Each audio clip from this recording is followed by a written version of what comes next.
Good morning, everyone. My name is Nicole Ritt, and I am a second-year graduate student in FIU's Masters of International Studies program. My research focuses on the regulation of artificial intelligence and emerging technologies, both at the international and national levels, with the focus on how regulatory approaches differ across countries and different government entities. The next fireside chat will feature U.S. Ambassador to Panama, Cabrera, and U.S. Ambassador to Peru, Bernie Navarro, who will discuss U.S.-China strategic competition and its implications for hemispheric security. This is especially important for understanding U.S.-Latin America relations in light of China's expanding economic and strategic presence and its potential influence on regional relationships. This session will be moderated by Jay Kramer, who is the Director of Public Affairs at Citadel and Citadel Securities. Jay brings a range of experience across public policy, national security, and the private sector, including advisory roles on Capitol Hill and his current work on geopolitical and civic engagement issues at the Citadel. Please join me in a round of applause for our distinguished guests.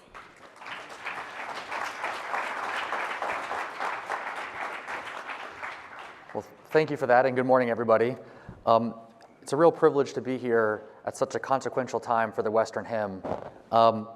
And while the headlines are obviously focused elsewhere at the moment, there's still quite a lot going on in our neck of the woods. And so I'm thrilled to be joined by two ambassadors who are not only helping shape policy in the Western Hemisphere, but forging the relationships that we need to sort of achieve those strategic objectives. So thank you both for being here. I'm excited for today.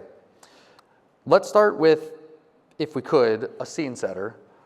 Set the stage in both of your countries. The U.S. national security strategy that was released late last year signaled the prioritization of the Western Hemisphere. The National Defense Strategy doubled down on that, prioritizing security in the Western Hemisphere and the homeland as the top priority for the military.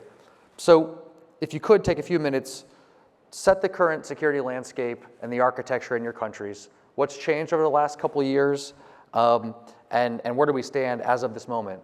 Ambassador Cabrera, we'll start with you. Thank you, Jay, and it's a pleasure to be back here at FIU. As a proud graduate, it's always exciting to be back, and especially if you're asking me to be on a panel with my dear friend Bernie. It might be at the end we're going to do a vote who has better hair. I hope to have your vote. We're going to have more fun than you guys are, because we're good friends. But yes, as you were saying, the Western Hemisphere for a long, long time, I think, hasn't received the attention it deserves. It's our neighborhood, it's where we are, and it's important that we pay attention. I think with President Trump and Secretary Rubio, what you've seen is a refocus, as you mentioned, in the national security strategy, the national defense strategy. So Panama, everybody asks, well, why is the canal important? Why is Panama important as a security partner? Well, listen, we've had relations with Panama since they started over 120 years ago as a country. And we've had good relations. As you know, every relationship, there's ups and downs, and I'll tell you that right now, I think we're in one of the best eras of that relationship that we've seen in a very, very long time. But again, why is the canal important? Why do we talk about the canal, the emphasis on security of the canal? It's because 70% of what goes through that canal is coming from or to the United States, right? So you talk about our commerce, you talk about our national security, it goes with prosperity, it goes with the commerce of our country, and it goes through the canal. It's probably the most important piece of infrastructure in the Western Hemisphere and probably in the top 10 of the world. So it's extremely important. When we talk about migration, right? We talk about the U.S. southern border. Secretary Rubio said it in his confirmation hearing that it's about creating choke points, right? And Panama is one of those choke points that you can do in the Darien, and we've done to great success. Over 1 million folks were passing through there in the past couple of years. Today, that number is 0. You had 5,000 people a day. I think last month there was about 5 people that passed through there. So again, that was cartels taking arms, drugs. It wasn't just folks, trying to migrate to America, but it also helps. The work we do down there directly correlates what's going on the U.S. southern border. So in addition to that, I would say pushing back on China. We've talked a lot about China and the Western Hemisphere and how they've expanded throughout the years. Well, I think, probably Panama and Peru are at the forefront of that. Save some of that material, because okay. I'm going to get to that. That's a good scene setter, because you basically hit all the wave tops of what I want to cover in the next 25 minutes or so. Sir, talk to us about the situation in Peru and how things are looking from your perspective. Well, thank you for this panel. Thank you for inviting us today. FIU is always a big part of what I say in Peru, so thank you, FIU, for this forum. FIU, one of the top 50 universities in the nation and the #1 in mobility. So that's a big, big deal. And I talk about that. I talk about the success story in Florida and how education is at the forefront of our success story. In the 90s, these conversations weren't happening. In the 90s, we were last in education, last in healthcare. Our students were leaving, our kids were leaving and going elsewhere to find opportunity. And FIU is a shining example of the success Florida's seeing, and your company that came here, and it's all conversations that happened in the 90s. So I wanted to close the loop on that because I think it's an important story to talk about. And until education became the thing we were talking about in all these forums, that's when Florida changed. So kudos to FIU. And, you know, we can talk about that a long time. I don't think this is a forum and talk about American exceptionalism through education. But kudos to FIU and happy to close the loop seeing Citadel here and everything panned out. So, but to set the scene on, in Peru, seldom has a US president named a political ambassador to Peru. So for the last 200 years, in the last 200-year relation, we've seen about 4 political ambassadors. So what does that signal to a country? It signals to a country that you are important when we name a political ambassador. But our president, President Trump, named an ambassador who knows Peru, who has done business in Peru, who has done trade missions in Peru. That's what he saw in my background to pick me to go to Peru. I was married in Peru. My children, which my daughter is here, are 50% Peruvian. So on day one, that's what the president wanted, for us to start working and making sure we were changing the narrative and changing what's going on in Peru and making sure we are having wins. There was no time for on-the-job training. So that is what the president and I discussed, and that's what he did, and that's what he's done across the world. He's picked about 90% of the ambassadors, and that goes away from traditional norms. Traditional norms are anywhere from 20 to 35% historically, a president picking a political ambassador. So in every case, you can tell there was a reason why the president picked that particular ambassador. And not because he's a dear friend, but he picked the best ambassador for Panama. He's making a difference every day. So to set the scene a little bit about Peru, so that's what we've done. We've started working from day one. And I'm going to speak for Kevin, the national security strategy made our job very easy. It's really easy. This is the focus. The Western Hemisphere is the focus. That is the priority. For far too long, even the national security strategy, and those of you who haven't read it, I'm sure most of you have, if you want to get up to page about around 19 or 20, after that, I don't think you need to go further, but it talks about the Western Hemisphere, and it says that for far too long, we've tried to be too many things to too many people, and that stops.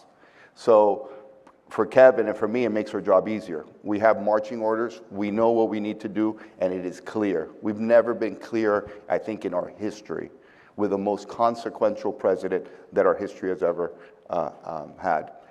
So to set the scene further in Peru, in that context, in the national security strategy, Peru is key. Peru is key for critical minerals. Peru is key for stability in the region. Peru is key for where it's at in the continent, on the Pacific side of the continent, with a very large border, a very large a sea border. So Peru is key. Now, in Peru, there are stability challenges. We've had 10 presidents in 10 years. It is a system that is complicated. Congress, in the Constitution, there's a caveat that says the Congress can pull out a president for moral reasons. Moral reasons is not defined, so creates a little bit of instability when Congress can continue to pull out a president. To add to that, there is a prime minister. So Peru feels that there is a presidential system, there's a president, there's a prime minister, and there's a very powerful Congress which can pull out a president anytime. So it is difficult for our embassy to navigate this, right? So we've been through 10 presidents in 10 years. Since I've been there, for 3 months, there's been 2 presidents and 3 sets of ministers. What does that do to an embassy trying to make headway? That very challenging at the working level that we can't penetrate and effectuate change. But in 3 months, we've done a really good job of making sure that we are connecting with our counterparts and moving the needle forward through the national security strategy and our vision for that. So very exciting times, lots of opportunity in Peru, but I'm sure we'll get to that later. I hope I was able to set the scene a little bit. It was both great. Well, we're here, I think the title of this discussion is Strategic Competition. I'm looking at the screen. The U.S.-China Strategic Competition. And so you both mentioned the canal, the port facility that you have in Peru, the big Pacific Coast port facility, two important sort of nexuses for this competition. And so as we think about those two areas in the context of this competition with China, how can the U.S. Partner with the host country in this strategic competition and really ensure that we're best positioned to win? We'll start with you. Well, I'd say that we're a better partner. And it's not because I say it, it's because Panamanians say it 2-1. You look at polling time and time again, folks rather do business with America than with China. And you ask yourself why? Well, it's very simple. When they do business, they bring the workers. They don't hire local. So where's the benefit to the local economy if you're bringing in folks from abroad, from China, to work and probably violating some sort of labor laws? So when you do business with the United States, you know the contract's going to be honored. You know that you're going to get paid on time. You know that they're going to finish the job. You know that you're going to get good work. And if you want to look at a good example, look at the Panama Canal. It's been 100 years, and it's still using the same engineering, the same locks, same technology that you used over 100 years ago. It's an engineering marvel, and it was done with large part of the U.S. Army Corps of Engineers. So that's what you get when you deal with America. You get certainty. When you deal with them, that's not what you get. And in large part, I would say the advances that happened, similar to what both of us have said in the past, was because we weren't present. In Panama, you didn't have an ambassador for 5 years. That's a long gap. And to what Bernie was saying earlier, folks in these countries, that's how they look at where they stand on the pecking order. How fast did they send an ambassador? Who did they send? How close is he to the administration? How close is he to the president, to the secretary? That's very important to them. They look at that as to see where they are in priorities for the United States. And I think you have a prime example of how, Peru and Panama are very important to the United States. So I think the best big thing we can do to continue to push, us over that competitive edge, which I already think we have, because they have a natural instinct to want to do business with America. Again, 2-1. Time and time again, this comes out in every single poll when they ask you who you want to do business with if you had to pick. We have honest practices. We don't bribe. We don't do these sorts of things. And if you want to look at the other example, just look at the recent court case in Panama. You look at the recent court case in Panama. There was a so-called Hong Kong company, CK Hutchison. Clearly, we have seen now that that they do have control from Beijing, given all the things that have happened subsequent to that court decision. But a court decision came out and invalidated a concession that it had for many years that has all sorts of irregularities with corruption, with money, with not paying over $600 million. We talk about President Trump's tweets. I'll tell you, consequent of his tweets in Panama, an audit was done on these concessions of the two largest ports, one on each end of the canal. What resulted in that audit? That they owed over $600 million. You guys are in business. You guys are in finance. Listen. There are percentages that you can be off if somebody audits you, right? If the IRS audits any of us, I'm sure they'll find something that's a little bit off. But if they find a $600 million mistake, I don't think that's a mistake. That's a little big to be a mistake. So those are the sorts of things that happen when you partner with them. And what happens when the Supreme Court rules? They don't like it. They try to subvert the rule of law. Now they have supposedly spontaneous 400% increase in inspections on Panamanian flagged vessels. Panama has the second largest flagged vessel registry in the world. It's a great source of revenue and pride to them. And how did China respond to them not liking the court decision by an independent court in Panama? Because obviously they're not used to independent courts, but a decision by an independent court in Panama, well, they reacted by having a 400 random, pure coincidence, increase on inspections on Panamanian flagged vessels. Come on. that makes absolutely no sense. It's like selling, ice to an Eskimo, right? Like it makes no sense at all. And that again is how they partner with you. That is how they do business with you, which is why, again, folks rather do business with America. There's certainty, there's ethics, there's all sorts of things that you want in business. You don't want to invest somewhere where you have a partner that you don't know how they're going to react. How much of, you mentioned we haven't had an ambassador there for 5 years. How much of your time there has been sort of refreshing relationships to remind them of this exact point? Has that been across the board, sort of broader than just the canal, Great but question. just across the board? Has that been your sort of top focus? Well, first of all, it's a little bit easier than in Bernie's case because thankfully we have not had 10 presidents in 11 years. In Panama, they've had one president for 2 years. Makes it fun, though. And he's got another 3 years left. And the ministers have not switched out 3 sets either. So every day when I think I have it hard, I just think about Bernie and how they've had all these sorts of presidents and ministers. But yeah, it's a lot of networking. Like anything else in life, it's about networking. It's about the personal connection with people. We've traveled to every single province, right? And it's not because we want to travel around Panama. We want to go to rural areas that might not have water or might not have clean water, might not have electricity, but it's about learning. It's about learning about the society, learning about the country. In order to better serve, you have to understand them, right? You have to understand where they're coming from. And that makes you a better advocate for America because now you understand, the conversation speak and how to negotiate, how to have these conversations. So again, we've built relationships throughout the entire country, and I tell everybody, it definitely is a lot of work, but we signed up to do work. We didn't sign up for 3-hour cocktail hours. Which I know some folks like, but in our case, we've been working every single day to build relationships. And I'll tell you, a lot of the work that we've had, a lot of the success that we've had, it's contact work, right? Which is networking and having relationships. When you're able to pick up the phone and call somebody and have a candid conversation and get to a result, as opposed to going through the formalities of requesting a meeting, and maybe you'll get it in a week or two, that makes a big difference. It makes a big difference when you can just pick up the phone. And again, I'm not saying they do everything we ask, but again, we can have a candid conversation, and that's part of building relationships. Again, I would say relationships are key in this embassy and in every embassy around the world. Diplomacy, just like almost every other business, it's about people.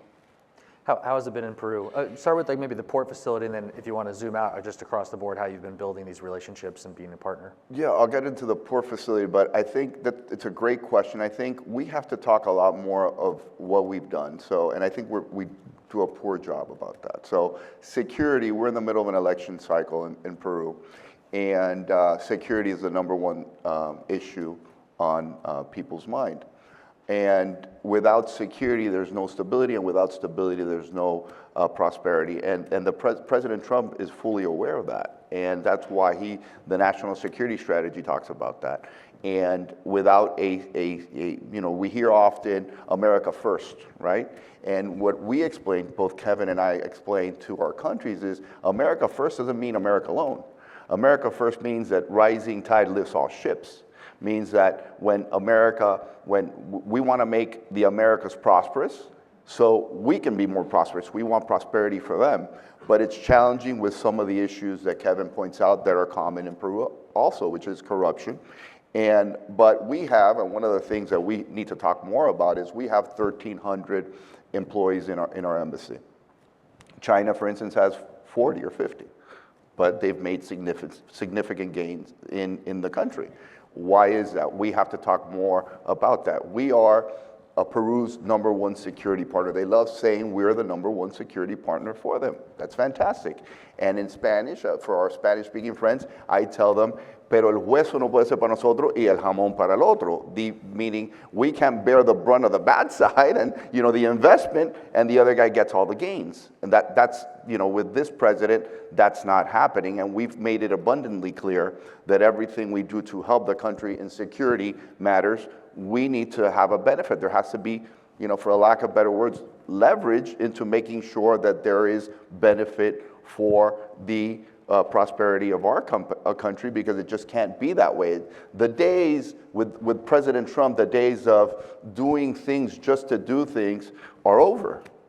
We want to be your partner, but you have to be a good partner back. The days of diplomacy and let's be nice to them and let's not rock the boat, no, those days are over. There's 2 ambassadors here who have been empowered to shake things up and do things differently, and boy, we have. Kevin has done a great job making sure that the country understands that there's a new day. And so we are driving that message. I'll give you an example now to hone in on the example. There was a contract, Cisco won the contract, Cisco Systems won the contract for the air traffic control computer system. For some reason, they were knocked down and Huawei won it. So, now one bureaucrat made, we know what this is called. One bureaucrat made a benefit, but you put the country at risk. You put the country in danger. So these are the things that both Kevin and I are shining a spotlight on and say, this can't happen. It's not good for you. It's not good for anybody. We are your partner of choice, and the extra hemispheric partners are here to take, and they're not, helping you. They're not being your partner. And we're making that message abundantly clear that we want to be your partner, but we want a partnership back. Tell me, as a Navy guy, I'm focused on waterways, so the canal and this port facility. Tell us how much of that is on the forefront of your mind, how much time it takes. You've described a lot of turnover, and relationships take time. But as you think about that facility in particular, in the larger context of this competition, how much bandwidth is it consuming for you or your team? Look, Chiang Kai, if we're talking about Chiang Kai, like we said earlier, the United States, this is not, two-faced or anything. The United States does a lot of business with China. And we're clear that China is an important business partner of the United States. We make no qualms about that. However, in this particular case, when you give the governance of that port to China, it becomes problematic. It becomes problematic for what's coming in and out of that port. So that's a challenge. And we have to make sure that we talk about that. So, but in terms of ports, we're invested in other ports in Peru. We have an investment in Matarani, a great port in Peru. We're also partnering with Peru on the port of Callao, which is their economic engine, but it'll be a greater economic engine going forward, because with these enhancements we're helping them with in Callao, they're going to be able to create a post-Panamax shipyard, did I say that right? Post-Panamax shipyard, and also create space where they can do cruise terminals. So we're seeing a long-term vision for Callao, and we're helping them establish that vision and helping them. And that's what the United States does. Back to the original questions, we partner to make sure that that we're doing business the right way. When you look at commerce with the United States and Peru and commerce with China and Peru, you say, wow, you're getting, China's doing a lot more than the United States, but it's concentrated on minerals. When you look at our exports, there's value-added exports, which creates hundreds of thousands of jobs. Minerals, it's just back and forth, and that's not creating anything for the country. So we have to make sure that we're seeing our relationship as a whole, and Peru, making sure that we talk to our counterparts so they can understand the benefit of doing business with the United States. We also have a free trade agreement with Peru, and there's a before and after of that story. Our commerce with Peru has tripled, and we're going to do a lot better going forward because we're making significant progress in our relationship. Also, I'm sure we'll talk about it later, but we just signed a deal with Peru to sell them F-16, and that's a major deal, not just because of the F-16, which is great, and I'm sure we'll talk about it later, but it talks about the commitment of Peru to deal with U.S. businesses. So we're going to get to mill-to-mill cooperation, because I think that's an important part of the story. But if I could stay with you, sir, really quickly, before we move on to the next topic. You mentioned critical minerals at the top of your remarks, and a priority for President Trump as we sit here a week before a big summit with Xi in Beijing. Latin America is a huge commodity producing region, particularly critical minerals. As you think about ways that we can de-risk our supply chain, how do you think Peru fits into that story, and what are the strategic opportunities we have on that front? Peru's the third largest producer of copper. They know it. We are working with them to ensure that we are growing our relationship in minerals. We have great operators in Peru working right now, but we need to close that gap, and we are behind on our competitors with that. And I think the national security strategy helps us, makes it clear that critical minerals are very important to the United States, and we need to be helping our companies look at Peru to do business. And I think that's another important point. You know, when we look at our relationship with China, we need our companies to show up. You know, our job, Kevin's job, and my job is more difficult than our ambassador counterparts in other countries. Our European counterparts can do business G to G.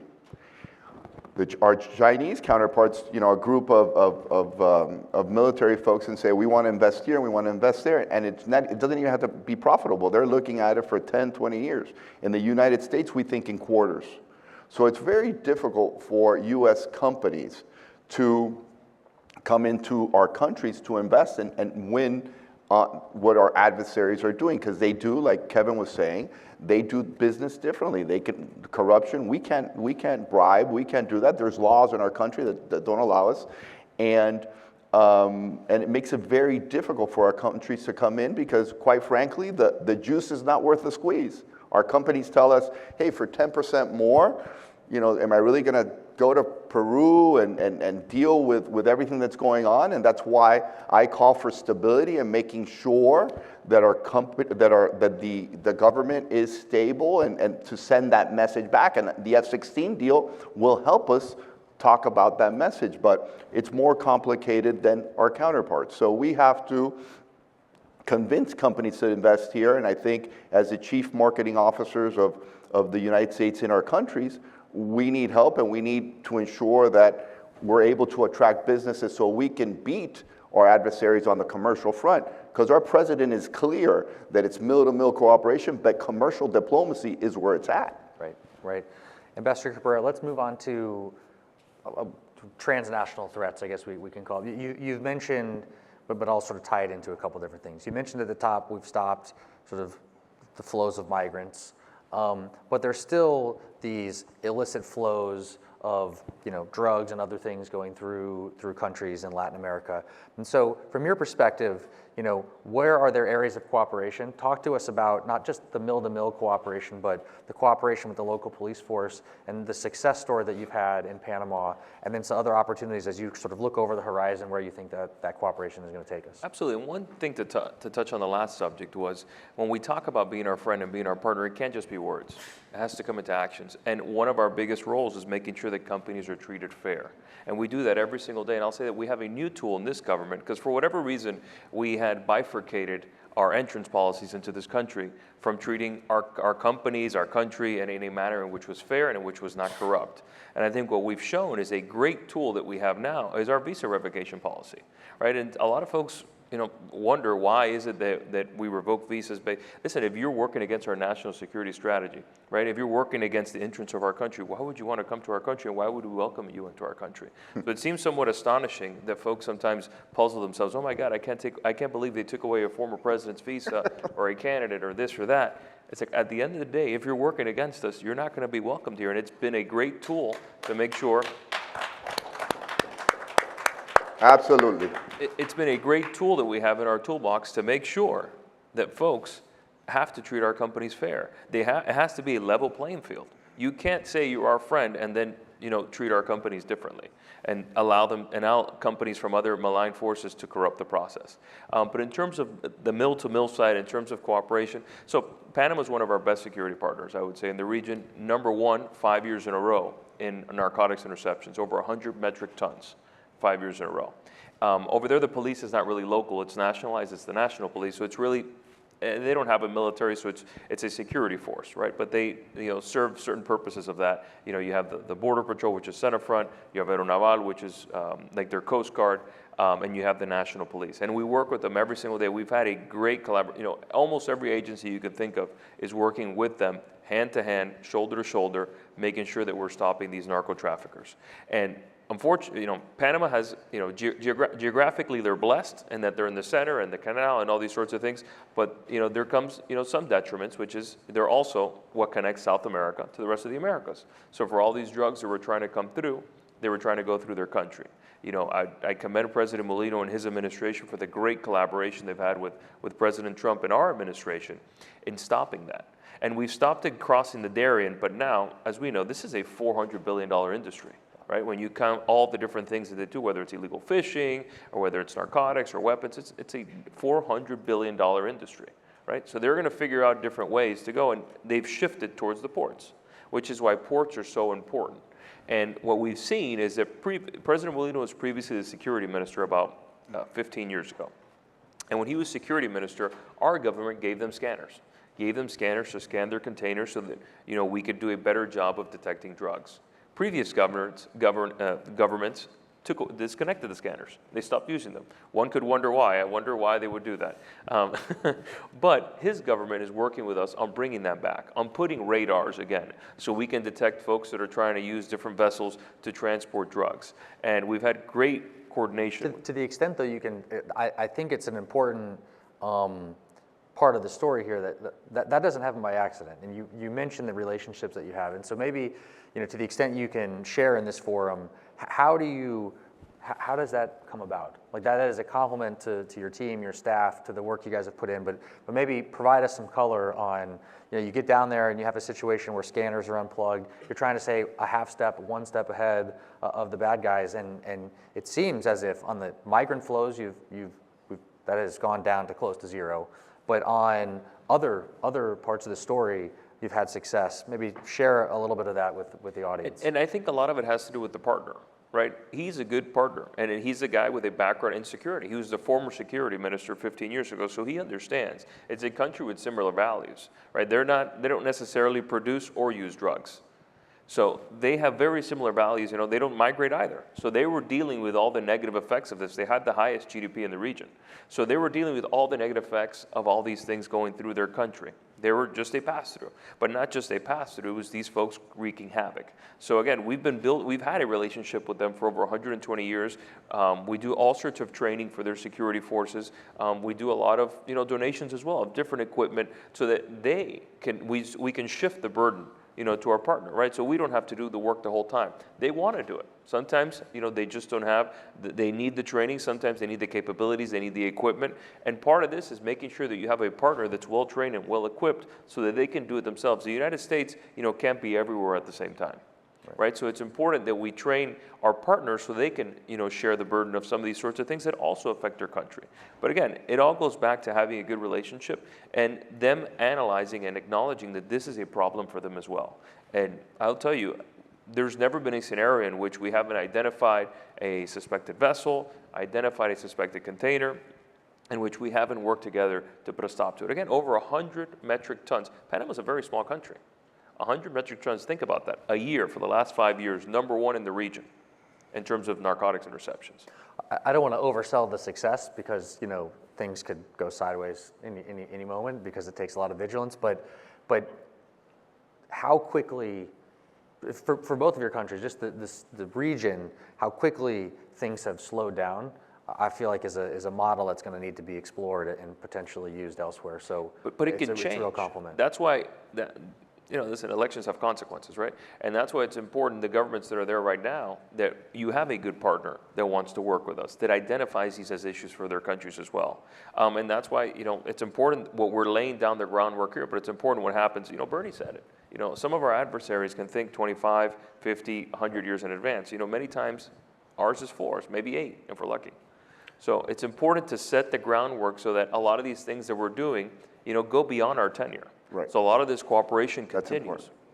Tell us about the situation in Peru. You mentioned the arms sale, but the other sort of mill-to-mill cooperation with the local police force as it relates to stopping illicit flows, migrants, et cetera.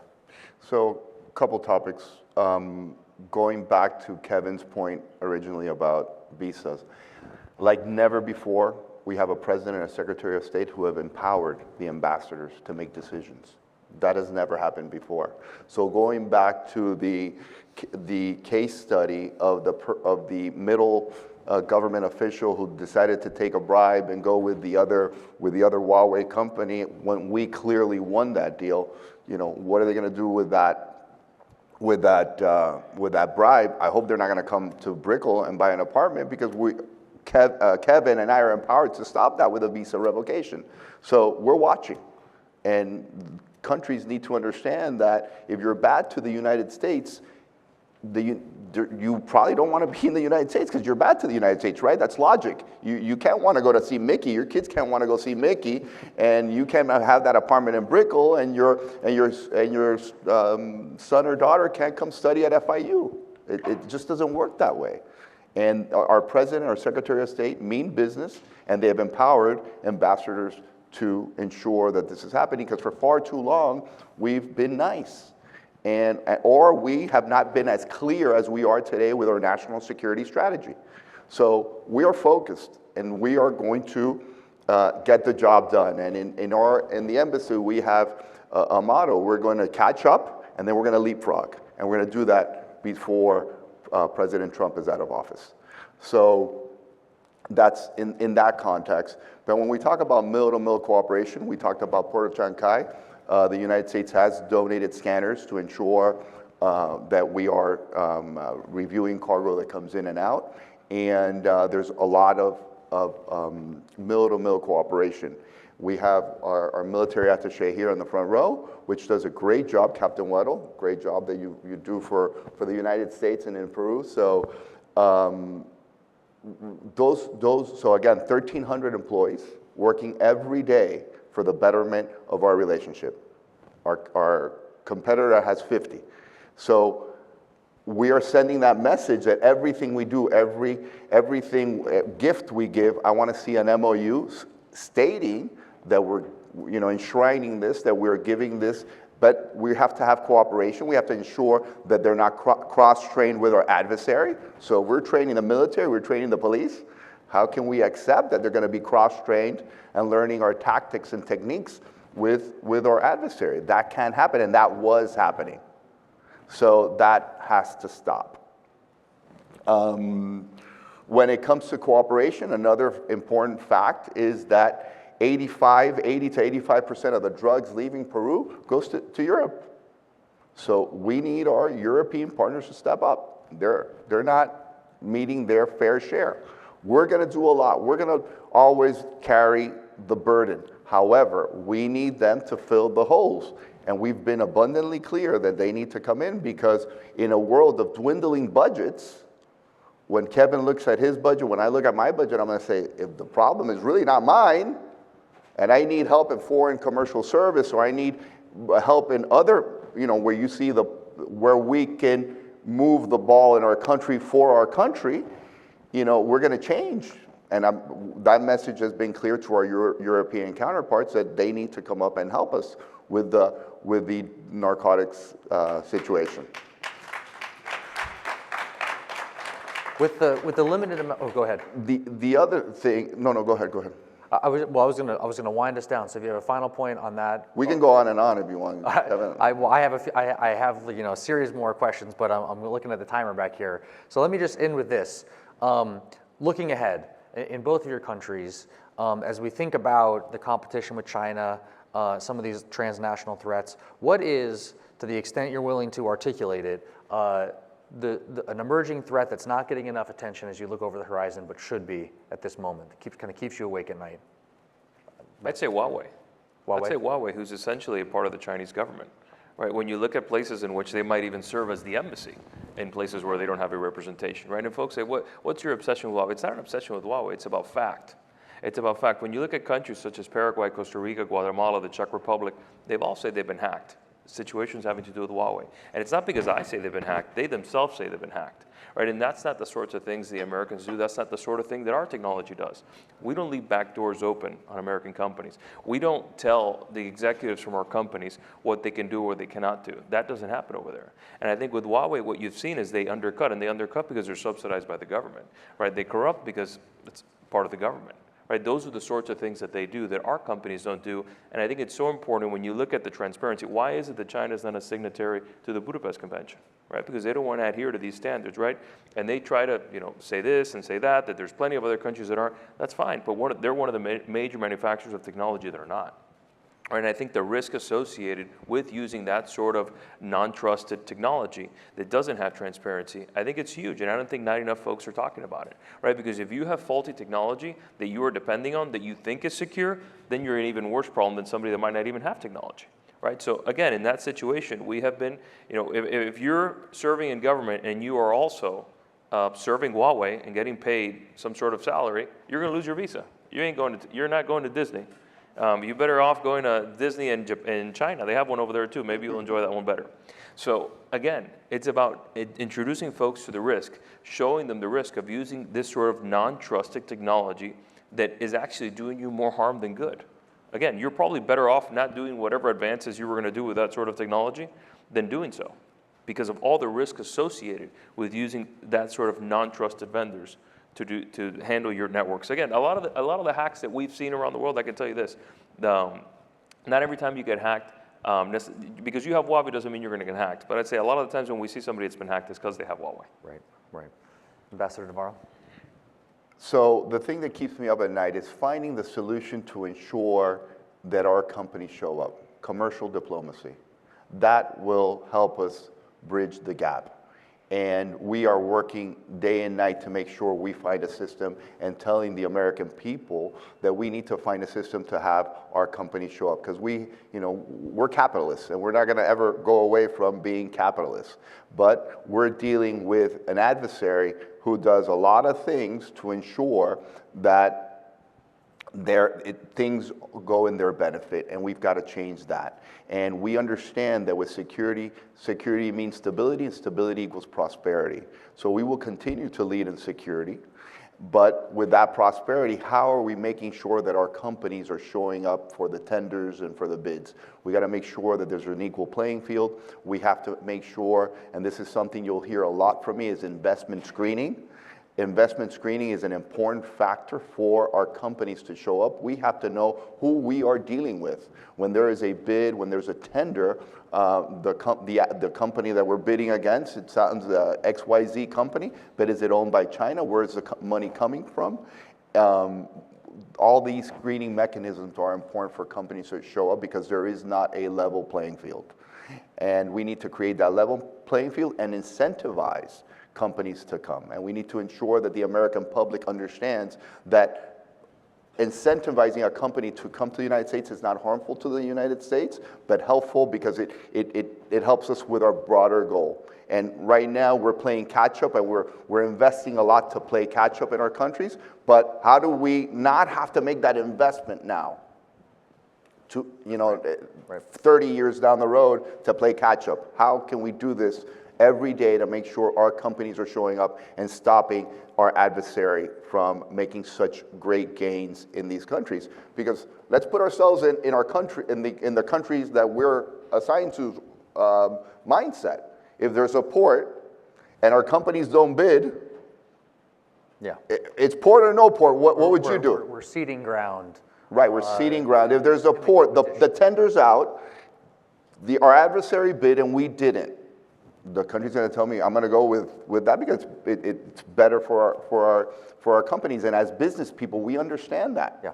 Now we need to enhance and entice and make sure that companies are showing up for everything in country. Well, that's a great place to leave it. I want to thank you both for joining us. Everyone, let's give a round of applause to Ambassador Cabrera and Ambassador Navarro. And now, can I ask a question of you? Wait, before we go, can you tell us the story of Citadel? Because I love this story. So Citadel came, moved offices here. That's a great story for South Florida. So can you talk to us a little bit about that? Great story for South Florida. And in fact, Ken earlier this week said we're doubling down in Miami. So this is, as he calls it, the free state of Florida. We're thrilled to be here. It's been a great state for the company, and everyone that I speak with at the headquarters, bringing family members down, they love it. So we're happy to be partners with the state of Florida. So, ladies and gentlemen, this is a true success story. It's come full circle with our educational partners at FIU, with everything, the advancements we've done in Florida.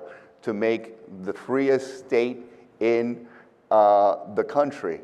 It has come full circle, and I want all of us to feel proud. Jeanette, Mark, everybody that's here today, that, you know, this is the story. In the 90s, we were talking about we were the worst in education. We were the last in healthcare. We were the last in our, like I said earlier, our kids leaving and going elsewhere to find opportunity. So we've bridged all those gaps, and today we see the shining success of Citadel here, one of the best companies in the world here with us today. So thank you very much. Thank you. Thank you. Thank you, sir. Thank you. Great. All right. I know everyone's excited. I see everyone walking. I know everyone's excited to see the ambassadors and talk to them. Please give them some space to be able to get out of the room. We are going to go on a break here briefly. Again, please wait for the ambassadors to depart the room before engaging them. We will be back here in 20 minutes at 11:25 to kick off the next session. One more round of applause for this fantastic panel. Thank you.